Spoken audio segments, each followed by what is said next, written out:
How to play GTA 5 with controller on PC Epic Games. Welcome back to Glitch Sorcerer, and let's jump right into this tutorial. For this, you need to open up your Steam because it is the most easiest way to play a GTA 5 with controller. Once logged into your Steam, search for your GTA 5. Now go ahead and select on the edition. Then enter DOB as it is age restricted. If you scroll down, you will see some of the feature of GTA 5, which says that it controls your Xbox controllers and other generic controller.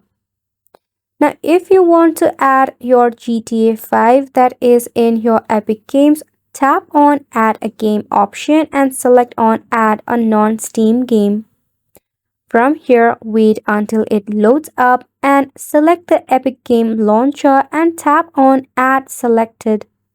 By this way, you'll be adding your GTA 5 on your Steam as well. Then check out the Steam option and head to Settings and go to your controller. Make sure that all of these options are enabled. As it is Xbox specific, it also have an additional support driver that you can install. By this way, you'll be able to play a GTA 5 with controller on PC. And that is a wrap for the video as well. Thank you so much for tuning in.